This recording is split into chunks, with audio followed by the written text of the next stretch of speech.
The following was recorded in front of a live studio audience at the Studio 21 Podcast Café. Welcome to this episode of Pit Life BBQ. Gather around the pit with your hosts, Johnny Maggs and Greg the Barbecue Broker DiGiorgio. Let's talk barbecue.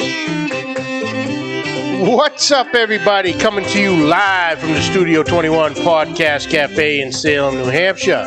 It's the Pit Life BBQ podcast where we talk everything barbecue and a lot of other topics that you normally talk around the pit. As always, I'm joined by the barbecue broker. My dude. What's up, my man? How are you? Hold on, something's all jacked up. Stop looking at porn, for Christ's sake. I can't help myself.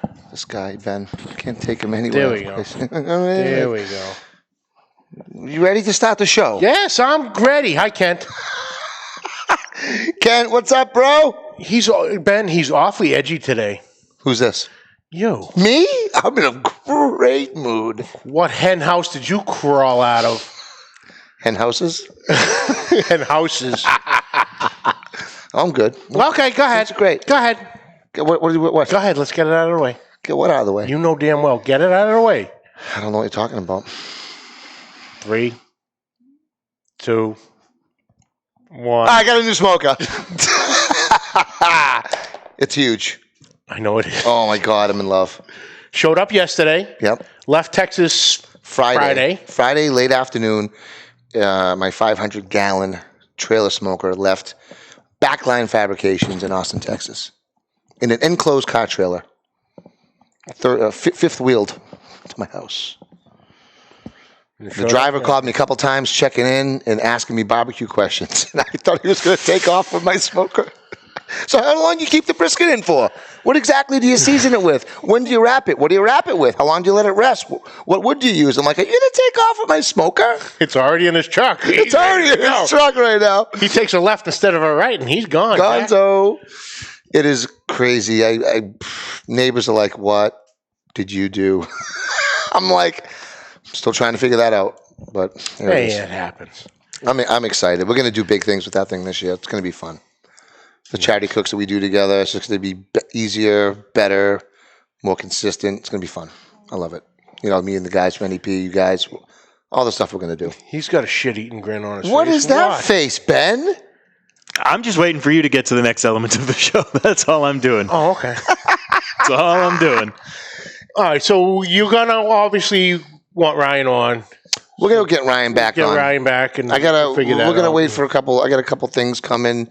I want to send him a package with some, maybe some little gifts and stuff. And I know we got to waiting for some stickers. A little package. Okay. Make him a package. Got him. Just waiting for a few items. Okay. So the smoker's in. You posted some stuff. I went live earlier. I'll post pictures to the page later on. And then you guys will have a chance to take a look at. It's sexy. It's sexy.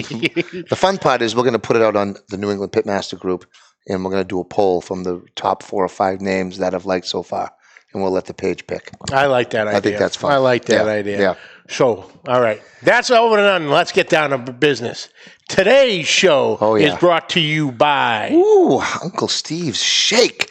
Hey, you ever stop to wonder why every time your neighbor has a barbecue, there's a line to get into his backyard? But when you have a barbecue, for some reason, nobody's coming. Simple answer to those questions is your neighbor is using Uncle Steve's Shake, which means one thing. You better get you some right now. Look, Uncle Steve's Shake is handmade using the finest ingredients, comes in 8 amazing flavors. Now, I think even 9 with the 10 with the bird powder competition line and the new smoke bomb.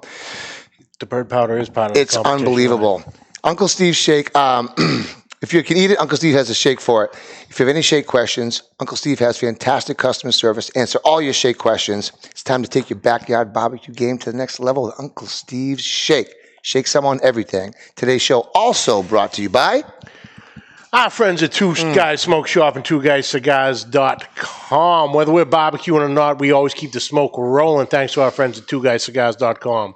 Today we are smoking the Aganorsa Leaf. Thanks to our friends from TwoGuysCigars.com, we get to smoke some of the best cigars in the world, and so can you. Just visit TwoGuysCigars.com for your perfect barbecue companion. That's the number 2GuysCigars.com. So, now down to brass tacks. The brass I'm excited. This is. You've been excited for a while. This interview about this show is going to be great. You've been wanting this guy on for a hot minute. Since I've been following him since Robbie Royal was on and told us what he had in the works going on with this gentleman. And finally, with the kicking in the new year, got it done. We got him on.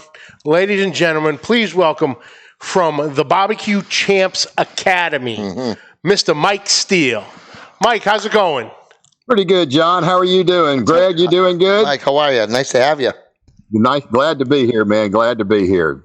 All right. Thanks for taking the time. We really appreciate it, man. We do. No problem. Everyone's you guys sound like y'all a hoot and have a lot of fun. We do have a lot of fun, actually. Yeah, That's what barbecue's all about. I tell that to people all the time. Yep. If you can't have fun barbecuing something, you need to get another business. 100%. For sure. That's exactly right. Absolutely. That's exactly right. So, but when you're live, you can't have dull moments. So, That's right. Never a dull moment with us, I promise you. Perfect. So before we get into the Barbecue Champs Academy, let's tell everybody, who is Mike Steele? How, where you from? How'd you get, what were you doing, and how'd you get into the barbecue world? All right. Well, that's a good question. Well, I'm from Shreveport, Louisiana. Been down here pretty much all my entire life. My big background before racing or before barbecue was drag racing. Oh, cool. I set 2 world records drag racing. We raced in the National Muscle Car Association for the fastest street cars in the country. We had a 72 Chevelle that we started with, and then graduated on up to, it was actually Ricky Smith's Pro Stock car, NHRA Pro Stock car. We converted it, made a full street legal car out of it, headlights, taillights, turn signals, mufflers, weighed 3,000 pounds. This thing ran 660 at 213 miles an hour, and it was fully street legal with headlights, taillights, turn signals, and mufflers. So you say 3,000 pounds? Yeah, 3,000 pounds. A street cars ain't tin cans. I mean, these things are heavy. Yeah. So, and I developed my own nitrous nozzle in 1997, and that was the first race we went to. Was the big shootout down in Orlando at the World Street Nationals World Street Finals down there. And first race we went to with my new nitrous nozzle on it, we set the world record for the second time. And in 2001, I sold my nitrous nozzle to Edelbrock. And Edelbrock's all the nitrous nozzles that Edelbrock sells, those are my nitrous nozzles. So the E1 was the original, the E2 was a spinoff of that. Oh, that's so cool. And after that, they came out with the E3 nozzle, but it was all built on my fuel design that I created on that. Raced up till about 2012, finally hung up the helmet, and I just got such a competitive drive in me from the type of racing that we did that I wanted to get into something. My wife said, "You got to get out of the house. You're driving me nuts."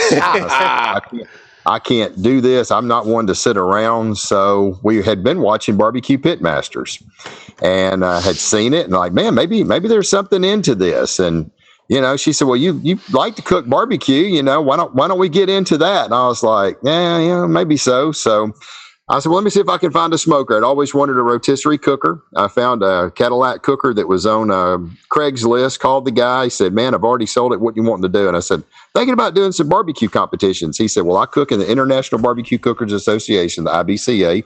Tons of those competitions are over in Texas. I'm 20 miles from the Texas state line.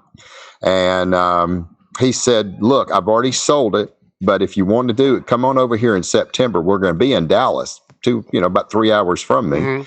And he said, come hang out with her. Let John introduce you to the guys. I mean, it's like a big family. And I was like, okay, called him up the week before. He said, man, I didn't get my cooker ready. He said, go on over there, go talk to, I think her name was Susan. She's the promoter. Go tell her that you want to judge. And they pull people right off the street on IBCA. It's no certified judge. You better bring it right. So went in, introduced myself to her, told her we was thinking about cooking. She said, oh, absolutely. Me and my wife jumped in. We judged all 3 categories. Came back. My wife was like, I think your food is as good as anything there. Why don't we just get into doing it? Order you a cooker. Yes. Yep. Sounds good. So ordered my smoker. Took 9 months to build it. I had a custom rotisserie built, got it, cooked on it about 5 times. I had never cooked a whole lot of briskets, maybe 1 or 2 my entire life. My big thing was ribs. I loved my ribs. And so I got it, we ordered in October, got it in July, first weekend in July. And I cooked on it about 5 or 6 times. I started cooking some briskets. I think I cooked 4 batches of briskets at a time. I did it 3 times. I cooked 12 briskets. By the 12th one, I was like, I think I got something pretty good. That same competition is coming back up that we went to. Let's go over there to that competition. We already know the layout. We know the people, some of the folks there. Let's make that our first one. We get over there, first competition. It was 48 teams, Texas State Championship cook-off. And had no final table on chicken. I was like, oh, okay. Called ribs out. Didn't have a top 10 rib, but I had an 11th place rib. I was like, well, okay, I'm happy with that. And they were calling brisket. And they got to third place. And she said, well, you might as well hang it up. They go to second place. They call first place brisket. She handed me my ticket, said, that's you, baby. You got a first place brisket. Wow. Competition, first place brisket, 11th place rib, got third overall. That's phenomenal. $712.50 on that first place brisket. Needless to say, I was hooked. So that's how I got into barbecue. And that was in 2013. I did that one competition. 2014 was my first full year into competing. Had a pretty good year. I had 6 out of 10 cook-offs. I had a top 10 finish in brisket, 3 top 10 finishes in ribs. I think I had 2 in chicken. So I was figuring things out. I was very strong right off the get-go with brisket. Second year, still did incredibly well with brisket. Brisket has been by far my strongest category by a mile. Ribs started getting a little bit better. Chicken was getting a little better. 17 was a little bit better year. 2018 was kind of my banner year. We had, I think, our first GC in 2017. It qualified me for the American Royal Invitational. I had never cooked a KCBS. I told my wife we're going, and she said, you've lost your mind. What are you doing? And I said, there's no way you would have told me 5 years ago that I'd be cooking at the American Royal. So she said, do you want to go practice and go do one? I said, nope, I'm going up there to have fun, and I'm going to cook the invitational. And I said, I think I got to cook one meat in the open, and I may do that, and that's going to be about it. So we get up there, 125 teams. I had a 7th place pork butt. That was only my 2nd pork butt to ever cook. Come on. I had I had a 24th place brisket. I finished 19th overall out of 125 teams. I had a 696.56 score. All 4 meats was in the 170. Well, at that point, I was pretty dang stoked. I said, I'm cooking the next day in the open. In the open, we had a 27th place brisket out of 500 teams. I think we finished 96th overall. And I've not done a KCBS competition since. It was the only one I've ever done. Y'all can have that. And then 2018 rolled along, and it was probably my banner year. We had, at the end of 2018, we had a GC, a reserve GC, and a GC, our last 5 competitions of the year. I had a first place brisket, second place brisket, first place brisket, and first place brisket. And so that was a very, very big banner year for me. And I had kind of really started seeing the sport eroding away in 2018. I started noticing a lot of the guys that were really, it just wasn't growing. It just kept seeing this diminishing return of people coming. People just, barbecue is tough, man, and if you're not willing to change and do some things, you can get left behind in a hurry. And I just, came into 2019 and I was like, I want to do something for the barbecue community. I want to see this sport grow. It's something I love. I love the barbecue family. I met friends and had some incredible friends. And I wanted to see this sport grow. And I was like, maybe if we had a platform where we had world champion pit masters and world champion steak grill masters, because I still wanted to help the SCA grow as well, the Steak Cook-Off Association. If we could just help those 2 sports grow and give these guys that are coming in for the first time the fundamentals that they need to not just have the basic fundamentals, but have the skill set to be able to go out there and have a world champion pitmaster's recipe that will teach you step by step, detailed instructions and ultra high definition videos that are laid out and broke down step by step by step. That if we could create that, we could help this sport grow. And that was kind of the idea behind it. And So I was like, well, I got to get some people behind me, that'll want to do this. So Joey Smith had just won the Houston Livestock Show Rodeo about 2 or 3 weeks before I reached out to him, and I called him, and I had only talked to Joey once or twice, and I don't think I had ever met him. And I said, Joey, I've got something really big that we're about to do. You just now won the Houston Livestock Show Rodeo. You're a world champion. It is time for you to capitalize now why you're one of these world champions that's not way back from Ever Neverland. And I said, I've got something that's going to be huge. And he said, well, what is it? And I said, well, I don't want you saying nothing to nobody about this. And I trusted Joey enough that I didn't have to make him sign no non-disclosure, but I told him what it was. And he was like, holy freaking cow, this is going to change the landscape of freaking barbecue. This is going to be the next big thing. And he said, I'm in. So I called next Robbie Royal. He was my next person. I called Robbie up. I had talked to Robbie 1 or 2 times when I had first started barbecuing. I had thought about going to his school. He's just a dadgum far. He's 15, 16 hours from me. And I was like, I ain't driving that far. And he just kind of told me a few things. He said, what are you struggling with? I said, ribs, mainly. And he said, he gave me a few little things, told me his recipe. He said, here, just run this recipe, use this sauce. He said, you'll tweak it from there and make it your own. And sure enough, it did. It was a good recipe. I started cooking it, and that's when I started getting some top 10 finishes. I had 2 or 3 top 10 finishes right off the first competition I had a 5th place rib, highest rib I ever had, rib call that I had ever had. And I had a 3rd place and another 3rd place, another 5th place, another 7th place. I was like, okay, I started figuring out some things. So I told him what I was wanting to do. And he was like, Mike, he said, I do a cooking class 2 a year. And he said, it's just getting to the point to where I think something like this is needed. I've always wanted to do it, but it's just the production to do it is just not going to ever work.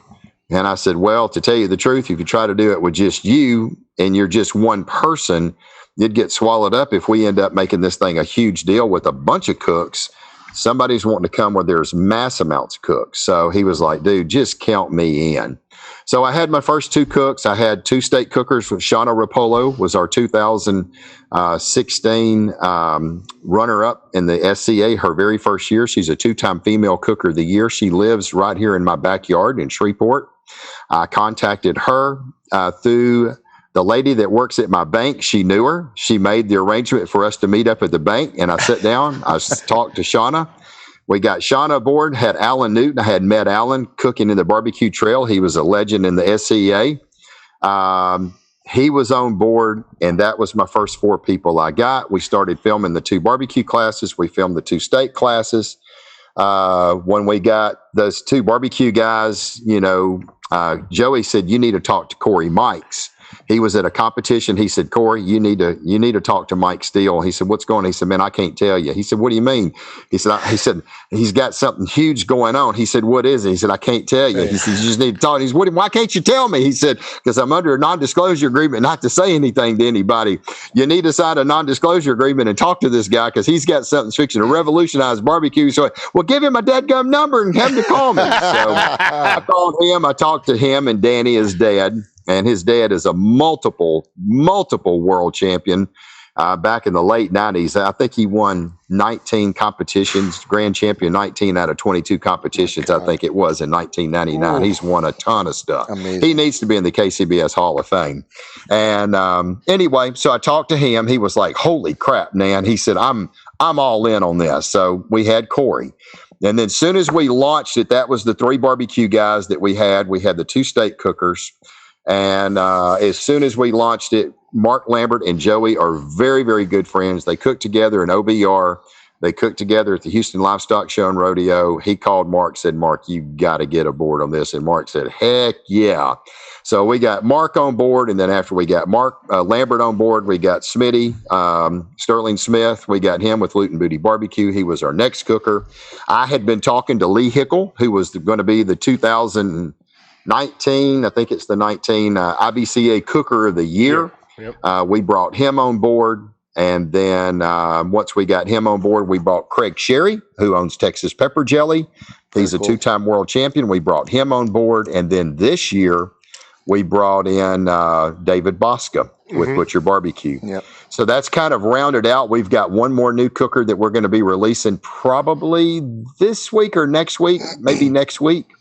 And he's a two-time world champion. And we've got a new, since then we picked up, had Ty Machado come on as a state cooker. And then last year, 2020, we added John Lindsay, who was the 2019 SCA points champion runner-up.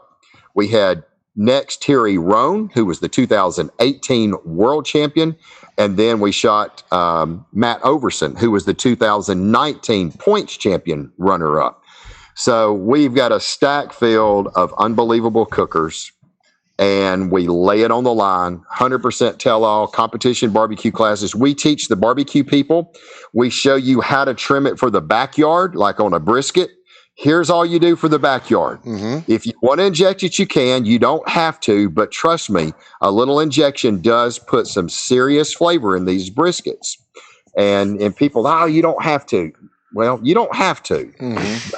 But if you don't, if it was so good, and I tell people this all the time, I cook at IBCA. We're cooking for backyard judges. We don't know who we're cooking for. I was at a competition this past weekend. They ranged from 18 years old to 65 years old, men and women. These are people right off the street. If non-injected briskets were so great, they would always be on the final table and they would always be in the top 10. Doesn't happen. Yeah. It's the injection that you do. If you know how to do it right, you just are enhancing the flavor. You're not changing it. And that's what people have to understand. That's the one thing that I've noticed from all these world champions. Mark Lambert, he will say it best. Keep it simple, stupid. Keep it in that square box. A little sweet, little heat, little savory, little tang. It's balanced. And you know, I'm expecting it. First time I started tasting these guys' barbecue, I'm expecting to be like blown away with something like crazy stupid. And it's not. It's that down the middle of the road. It doesn't offend. It's very good barbecue that you could just sit and eat. You could throw any of these gals. You could throw a slab of ribs in front of me and I could eat the entire slab. It's not nothing. Oh my God, it's so sweet. Right. It hurts my teeth. I can't do it. I got to hit. I know what you're talking about there too. It's not that away. Brisket, same way. Pork butt, same way. Chicken tastes like chicken, balanced flavor. And I can say that about all of them. So people are starting to understand, and I think it's a lot to do with people who are so used to seeing barbecue pit masters with them doing all this butter and honey and brown sugar and this and that and flooding it, and it's one bite barbecue. It's got to blow everybody away. That's TV. And maybe that's what they did then, but we're not seeing that now. At least I'm not seeing it with the world champions that we have on Barbecue Champs Academy. Okay. So we're starting to see more and more backyard cookers that are coming in, and they're taking these classes and they're going, holy crap. You know, I thought all the stuff I was getting on YouTube was good. And we joke about it in the class all the time. If it's on YouTube, if these guys were that great that's on YouTube, they'd be out cooking in competitions making money, baby. Because if you're pretty good at it, you can make some pretty decent money with it. And they come in. I'll give you a prime example of that. And this was probably one of the most successful stories that I ever had. We launched Barbecue Champs Academy in 2019, June the 28th, 2019. 4 days later, I had a guy that I cooked against all the time around here in East Texas. His name is Dwayne Anderson. Dwayne had only been cooking probably a year and a half, probably done 10, 12 cook-offs. I think he had one top 10 finish, maybe two. He took Corey Mike's class 3 or 4 days after it came out. We go to, and that was on June the 28th. He probably took the class like July the 1st. That very next weekend, we're about 70 miles from here over in Rusk, Texas. He had taken Corey Mike's class. He showed up there. He comes over to him and he says, man, that's a really good class. And I said, well, I appreciate it. I hope it helps you.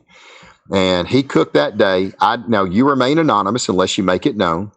And he had an 8th place chicken. And man, I was so freaking excited when he had an 8th place chicken. I was like, heck yeah, man. But I didn't say anything, Yeah. He goes up. I think he had a 3rd place rib. He made $600.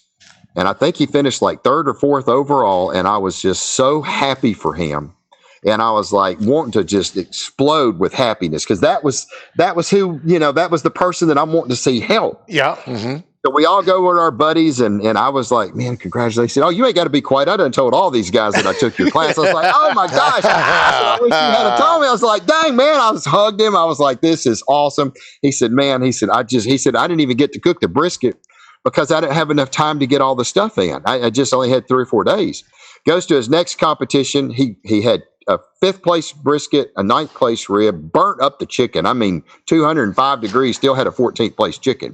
Goes to his next competition, had a 1st place, a 3rd place, a 5th place, got his first grand champion. Oh. And out of his 3rd competition of doing it. Goes to his next competition, drops off all 3 tickets. By that point, the first 4 competitions, this guy done made $2,200 in his first 4 competitions, and he spent $600 for the class. So that was how good it was, and that was the success story I saw right off the get-go. And I knew we had something pretty special because as soon as we launched it, you always know the success of the business model of repeat customers. And it was literally, we launched this thing, and within 2 weeks, I had people coming back, buying more classes and more classes. I've got some people that's bought every single class that we've got. I've got a barbecue. I've got one guy, he's bought every barbecue and steak class that we've got. I've got barbecue guys that have bought 3, 4, 5 classes. I've got the steak guys are just pretty much will buy just about every steak cooker that we have. So that is how it got started. And, it was just an amazing story right off the get-go, and it just has continued to grow and grow and grow. And we didn't have a lot of people in 2019. We sold some steak classes in 2019. Not going to say we didn't. We sold some. But then 2020 came along, and when all the barbecue stuff got shut down, well, the SCA was going wide open. Yeah. So it kind of hurt our barbecue stuff because we weren't cooking. But the SCA stuff was booming, and we brought on John Lindsay. We brought on Terry Roan, big names. And, man, they started taking these classes. They were getting behind these people. They were helping them. And all of a sudden, they were kicking John and Terry's butt. The students were beating them left and right. Oh. And John was like, I can't even beat my students anymore, but he said, man, brother, I'm ecstatic because this is what this is about, to give back to a point. I just got to go get better. I've got to tweak on my stuff somehow to get better till I can get back in the top 10. Because he went there literally 5 or 6 competitions. All the students was winning. He had 3 or 4 of his students that would be in the top 10. Terry would have 2 or 3 of his students in the top 10. And these guys are just outside the top 10, can't quite get in. Mm-hmm. So I'll tell you this story. It was New Year's Eve and New Year's Day. They had a contest down in Laurel, Mississippi. Now, by now, we've already pretty much had all of 2020. So many people had taken our steak classes. It was crazy. So they go down there. They had a steak A, a steak B, 2 competitions on that New Year's Eve, and then 2 on that New Year's Day. I think on that first day, 7 out of the top 10 was Barbecue Champs Academy alumni. 6 out of the top 10 that night. The next day, 7 out of the top 10 were Barbecue Champ alumni. 6 out of the top 10 were Barbecue Champs alumni and Steak B, the second round. The 3 of the first place winners were Barbecue Champ Academy alumni and 1 third place. So, needless to say, it has just been an amazing story for what it has done to grow the SCA. We have seen it. I've had people say, if you're not taking classes in Barbecue Champs Academy state classes for the SCA, it's going to be very difficult to consistently win and have top 10 calls. So it's been a pretty amazing run. Yeah. We had a guy that he was about ready to give up. He called me. He said, I went to 19 competitions. I had 1 top 10 call. I was ready to quit. I loved it. It was just too dadgum expensive to keep doing it and not get any top 10 calls. He said, I took John Lindsay's class. He said, I go out my first competition after taking his class. I had a 3rd place finish. He said, my last 7 competitions that I've went to, I've been in the top 10 at every one of them. And he said, Mike, he said, I cannot thank you enough for what you've done for me and what you've done for this sport. We had another guy, and this is made me feel really good. He had taken Matt Overson's class. He had cooked 2 competitions. I think he did pretty good at his first one. Second one, I don't remember. His third competition, he took Matt Overson's class, and he did pretty good. I think it was I went to his next one, but I believe it was either his 4th or 5th competition that he's ever cooked, and I think it was the second competition after Matt Overson's class. He set the SCA record for the highest score ever recorded. A perfect score is a 254.5, and he scored a 254.4. Oh, won the contest and had the highest score Let me ask you this. ever recorded in SCA Let me history. interrupt here for a second. So, What is it that didn't make it a perfect score? What was off? I don't know. I mean, it was tenth of a just point. one judge, Just just one Crazy. judge. So, it's been a great success story. And definitely. the backyard people, we're really starting to see more and more and more backyard people that are taking these classes. Back to that YouTube, they thought they had some good information, and then they got this, and then they're calling me, and we got private forums for every one of our cooks. You go buy any of their all access class. Like the barbecue stuff is brisket, rib, pork, butt, and chicken. You buy that all access class, and it's only $599, which is $100 off if you were to buy them individually. Mm-hmm. You get access to a private Facebook page where you can go and ask these guys questions anytime. Look, I saw what you did here. I did it. I'm struggling a little bit here. I'm cooking on a different pit. Can you tell me how to set this up and run it on this particular pit? Because we do a fire management class. We talk about a lot of different pits. Yeah, this is what you're cooking on. But what if you was cooking on a big grain egg? What if you was cooking on a pellet cooker? What if you was cooking on a 22-inch WSM? What if you was cooking on an offset and he may be cooking on, a drum? We kind of break it down to help them, but there may still be questions that they need. Well, that's the great thing with all these forums. If you buy those all access class, how cool would it be to have a world champion pitmaster like David Bosca or Craig Sherry or, all the guys, any of them, take your pick, a Mark Lambert. You can go in and you can talk to these guys and they will help you along the way. And trust me, they want you to succeed. And to me, that is such a huge, huge deal. So 100%. It's been very gratifying and very rewarding. It's like you said, you think you have a handle on something, and then you realize. I mean, you always have to be open to learning. It's the only way you're ever going to get. Oh, absolutely. Get better. But It's like constant. you said, ribs were you brought up something really good there, Greg. Yeah. In barbecue, if you're not always learning, you're backing up. Yeah. Yep. Yeah. You think you know it all. Trust me. I promise you. Oh, all the hours of YouTube that I put in late nights. Yeah. No, but you think you have a handle. Like, ribs were your favorite. You loved your ribs. Yeah. And you go to competition and that's what you're having trouble with. Yeah. For you, that must have been a real eye-opening experience, trying different things, learning from some of these guys. And just, I mean, look, it's different from backyard to competition. You're not usually being, as creative. You, like you said, neutral, that middle of the ground, not too sweet, not too hot, stay in the box. Things you don't really have to worry about when you're doing backyard cooking. Yeah. You can be more creative. That's right. Since it is tell-all, can you tell us something about your number one brisket? I want to know something. Give us, without having to, I'm going to buy this. $5.99 gives you access to all the cooks. Is that what I'm hearing? Or is that one cook? $5.99 gets you access to one barbecue pit master And all his stuff. All his 4 classes. So Robbie's 4 $5.99 doesn't get you all 8 of them. Yeah. No. So is there a class for you? Is there also a class for yourself? Do you have a class for yourself? Everybody's wanting me to do one. I don't have a world champion next to my name. That's okay. Since you're not going to do one, just tell. tell. I can't do it. That's okay. And I was like, I'm not doing one. So I said, and the cool thing is, when we're doing this, you don't have a guy standing in front of a camera going, blah, blah, blah, blah, blah, blah, blah, blah, do this. That's the most boringest TV that you could ever watch, and you never learn. I'm literally standing right here, and I'm on our set right now. I'm literally right here beside them. I'm asking them questions. Why do you do this? What's the purpose of that? What are you talking about? You're looking for this intramuscular fat that's in this brisket. What are you talking? Well, that's the fat in it. Well, why do you want the fat? I know all the answers, Right. but I don't want to assume that somebody watching this that doesn't know what this is. You're playing the Why other do side. you want this fat? Yeah, Well, yeah. I want it for flavor. I want it for tenderness. I want it to keep it juicy.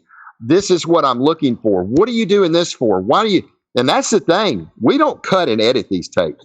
I tell them, hey, we're fixing to start here. Follow my lead. I'm going to guide you. Yep. And I said, if I ask you a question, you answer it, because I'm not cutting and we're not going to cut nothing out. So I ask them sometimes, they probably like, man, I really didn't want to give that away, but I don't care, because I want to get 100% tell all out of them. And they like, okay, just we're going to roll with it. Don't worry about what to say. Follow my lead. Right. And if you do, I know where I'm going to take the show. You don't. And it's broken up. It's not one long, drawn-out video. Most boring stuff as well. They're broken down. Brisket, rib, pork, butt, chicken. So let's take brisket. How to select and trim a brisket. How to make an injection. Which rubs to use and how to apply. Each one of those are videos. How to build a box if it's a KCBS. How to manage your fire. How to smoke it. How to make the sauce. How to box the brisket for backyard if you're going to cut it. Hey, here's how you cut it. Right. Here's how you put it in a box for competition.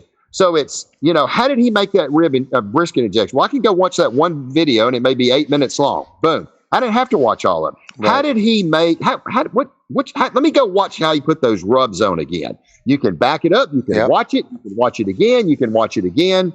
And that's what people keep telling me. I can go back and watch that video. And I had one guy from, I think he was up around New Jersey somewhere. And he said, I have watched Corey Mike's brisket class. This is the 4th time.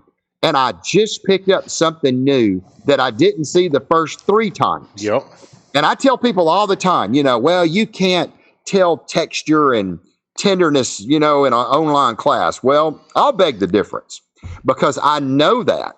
So when I have the temp pen showing them, give me a temp that you're cooking it to. And I don't hold the temp pen with my hand where you can't tell. I put it between my index finger and my thumb. I was like, okay, guys, watch this. It goes in.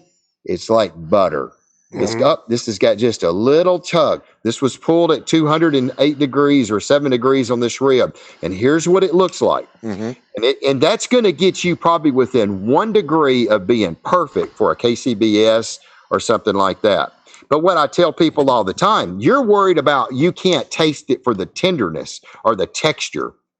If you didn't get all the stuff that they did prior to that because you was taking notes and you got 50% of your notes wrong, then you're never going to have the product what they cook in the very beginning to taste like it's supposed to anyway. And that's what more people are telling me. And this is not coming from me. This is what customers are telling me. So I got my tenderness. My tenderness is perfect. My texture is perfect. But I know this, when I get done with it, it tastes exactly like what these guys are cooking for the simple fact that I can go back and watch it. I don't miss nothing that they did. And I think that's one of the biggest things that helps people on Barbecue Champs Academy is that these classes, they can go back and watch it. And like I said, if they're struggling with something, they can always go to that forum if they bought the all access and ask them a question. Can I ask you to share maybe your top 3, since brisket's your strong point, especially in competition, can you share your top 3 tips on brisket with our audience? Something that would help them. Or one of the things, maybe misconception, maybe a couple something just so and I'll do that. Yeah, maybe a couple misconceptions that you might think. You was talking about my ribs. I really love my ribs. Had 11th place rib the first competition I went to, and then I went to my next one, and I think I still had like a 12th, 13th place rib. It was just outside. So I started changing. So I was like, okay, I got to get these things in the top 10. And I started getting to where I try to make it look, and I never took classes. I never had taken a barbecue class the whole time. I never have. And so I started trying to make them more like what I saw in Barbecue Pitmaster. Let's put honey. Let's put butter. Let's put this. Let's make them sweet. I was going the wrong way.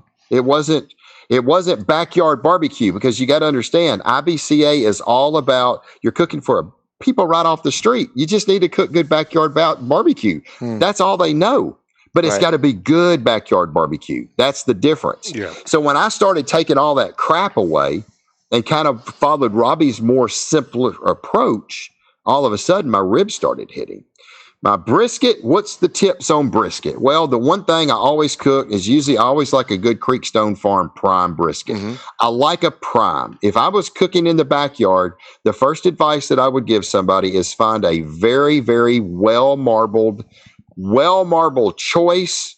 I prefer a prime. I don't want to cook a select. Spend the extra money and get something that's either a well-marbled choice or a really good well-marbled prime. Why? Because of that fat content that's in that meat, that fat, now I ain't talking about on the surface. I'm talking about inside, the meat, the intramuscular fat. I want to see that thing marbled. Right. That is flavor, that's juiciness, that's tenderness. All that helps. So I'm looking for that. Okay.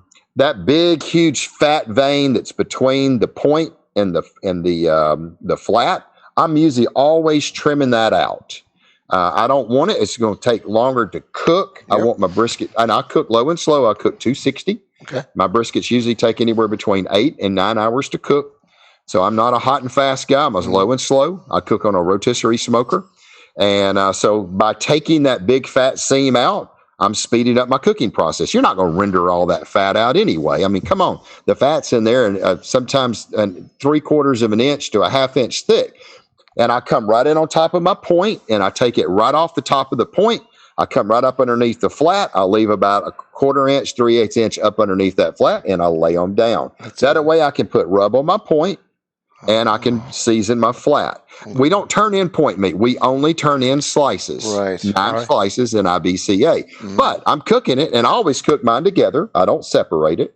But that point's going to be for me to go home, and I'm going to enjoy that point. So a good, well-marbled brisket. Got it. I have people all the time. My guys are my competition. The guys I cook with, Mike, what the heck? Like that Coke trophy you see back up there. I mean, that was at Marksville, Louisiana here back in November. One of the hardest competitions there is to win. I won it in 2018 after 6 times of going down there. And I finally won it in 2018. I had a first place chicken and I had a first place brisket. And it was at the very end. There was a buddy of mine out in Grotro. He had 19 points. And he just got a second place brisket and put him at 19. And because he had a first place rib and he got a second place brisket. And I hit a first place brisket and I won that thing in 2018. And this past year, I had like a 8th place, a chicken, a 4th place rib. I had 10 points. Good buddy of mine, Brady Bodine, he done had 19 points right off the get-go. And I was like, oh, crap, any brisket call, he's got this. They're going through it. They hadn't called brisket. They hadn't called him. They hadn't called him. They get to second place. They still hadn't called my name. He didn't get a second place brisket. I was like, holy crap, come on, baby, get my brisket. I'd be dadgum if I didn't get another first place brisket. Beat him by 1 point, got 20 points. And I was so happy. I think I'm one of the only ones that's ever won that competition 2 times. I think there may have been one other person, but we all got done and they were like, what the heck do you do to your brisket? And I tell them all the time, I was like, guys, y'all overcomplicate it. It's a brisket. Yep. And I've told them, I said, you want to know my first 3 rubs? Salt, pepper, garlic. And they're just like, come on. I was like, I've told you guys a million times. That's all I use. My first 3 rubs is salt, pepper, and garlic. Yep. Now, I've got a couple other rubs, 2 other rubs, 1, 2, 3, 3 other rubs that are just light little dustings after that. Okay. And that's it. Okay. I inject using Butcher Prime injection.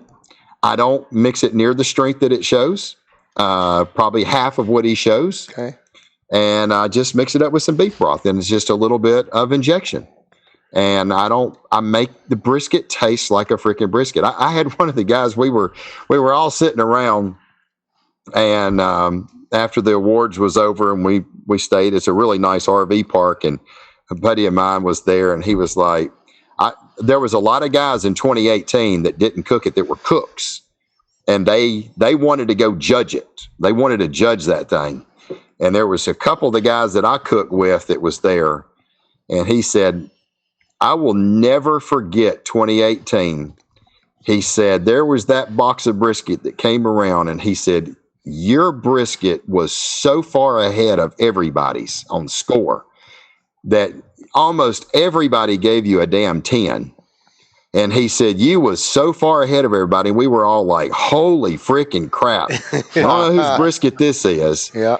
But he said, that brisket is freaking amazing. Well, freaking, when you got up and won, he said, holy crap, I should have known it was Mike Steele. And he said, and to this day, I can still remember the texture and the flavor of your brisket was freaking, what are you doing to it? And I was like, I told you guys, man, I use salt, pepper, garlic, and a couple, 2 or 3 other rubs. What are those other rubs? I said, that's the key. That's the key. I said, I ain't going to tell you what those are. I said, but chili powders in there, I'm sure. It's just, but he said the texture on your brisket is so freaking phenomenal that it just like melts in your mouth. Do you wrap your briskets? Do you wrap it all, your briskets? Yes. So I do 4 hours. I put it on at 4 o'clock. I wrap at 8:30. And typically at the 8-hour mark, I will probe it one time. I am pretty good on brisket. I can probe it. And if it's perfect, I'll go, yep, it's perfect.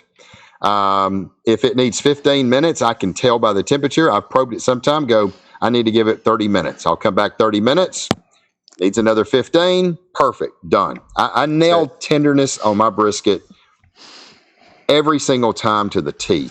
I've just got such a good feel on that brisket that I can just stick it one time and nope, it needs a little bit more. If it's tight, I know to give it 30 minutes. I've had one, it was like 203 degrees. It was super tight. I was like, this thing needs at least 45 minutes. Come back 45 minutes. In the middle, you mean still tight, right? It was, right in the middle? It was almost there. See, I was like, it needs another 15 and I'm there. So I can usually gauge pretty close to where it needs to be. But backyard cooks, cooking at 260 the way I do it, I'm always cooking my briskets usually to 211, 212. That's typically where they're going to be probe tender like butter. If you stick it in and it goes in easy and you're pulling your thermopin out, and if it's got any kind of resistance, it still is not done. Right. Even though I've had briskets, I'll go up, I'll temp it. I've said this. It'll be 212 and I'll stick it and I'm pulling the pin and it's like butter going in and I'm pulling it out and I'm going, little bit of tug.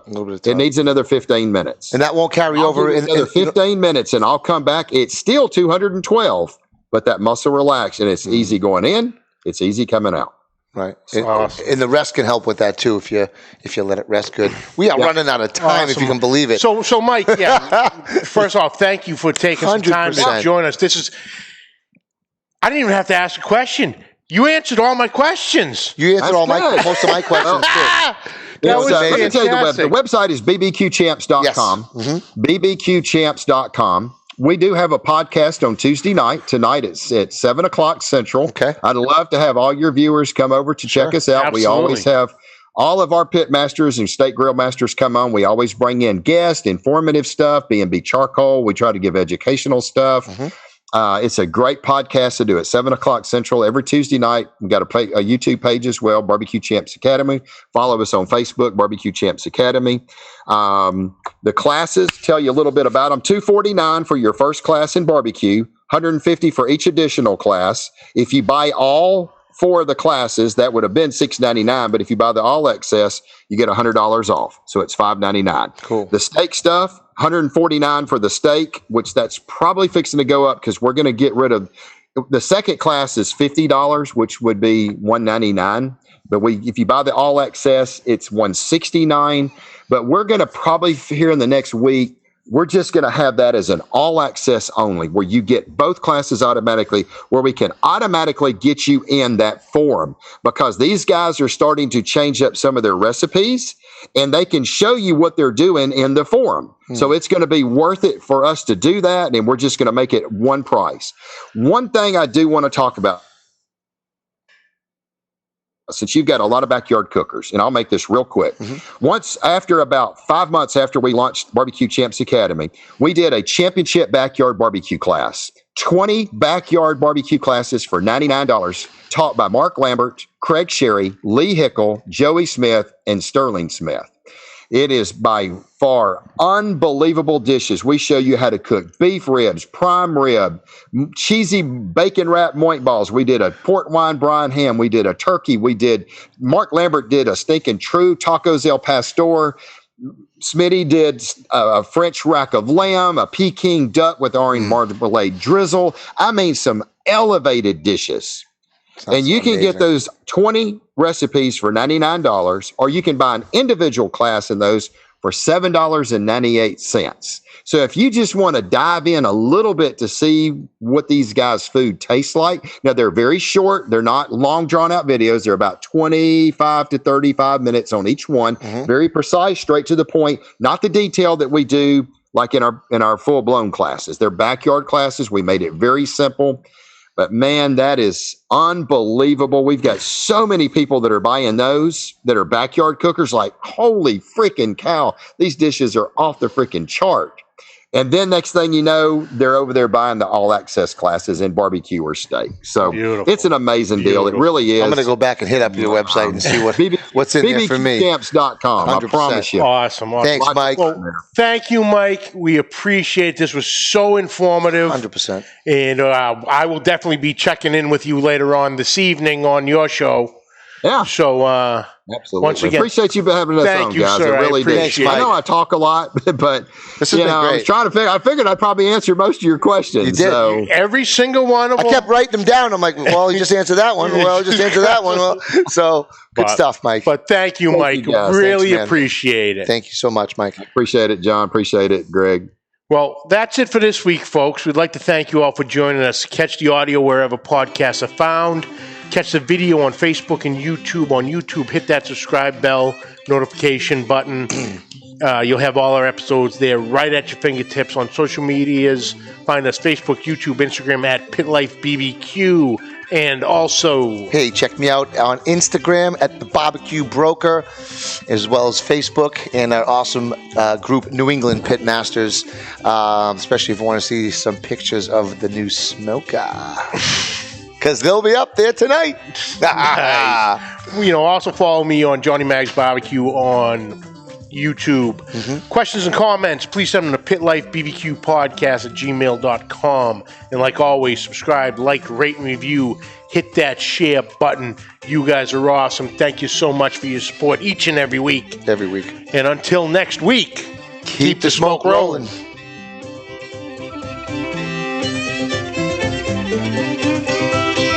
The views and opinions expressed by the hosts, guests, or callers of this program do not necessarily reflect the opinions of the Studio 21 Podcast Café, the United Podcast Network, its partners, or affiliates.